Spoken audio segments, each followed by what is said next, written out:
हिंदू धर्म रे समस्त देवदेवी को अलग अलग रूप से पूजा करा जाय थाए।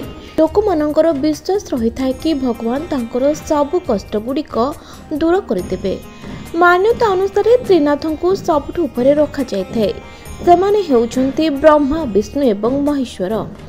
किंतु सबुदिन अपेक्षा जदि गुरुवार दिन भगवान विष्णु रूपी शाल ग्रामर पूजा करेंगे तेबे भगवान विष्णुकर विशेष कृपा आपण ऊपर रही थाए। गुरुवार दिन करंतु भगवान विष्णु रूपी शालग्रामकर पूजा।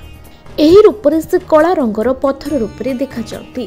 शालग्रामकर पत्थर नेपाल रे रहुतबा गंडकी नदी में मिलता है। एही मान्यता अछि कि घरे केवल गोटे शालग्राम ही रखिबा उचित।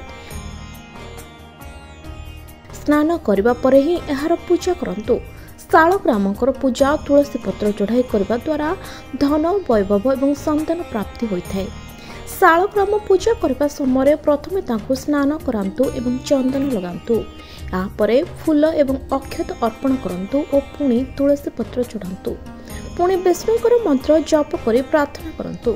शालग्रामर पूजा पाई सबुबले आपणको घर सफा रखिबा उचित एवं एहा सहित विष्णुकर प्रतिमा पाखरे ही शालग्राम रखिबा उचित। एहाको विशेष रूप से सब गुरुवार दिन पूजा करबा द्वारा लक्ष्मीकर विशेष कृपा लाभ होइथाय।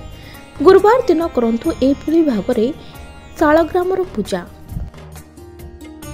एही पूजा करबा समय हलदिया रंगर वस्त्र परिधान करबा जरूरी होइथाय।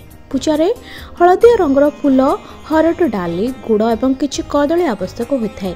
जदि आपण गुरुवार दिन व्रत करूछंती तेबे आपण कदली भोग को सेवन करंतु नाही। ताहाको प्रसाद रूप रे घरे बांटंतु।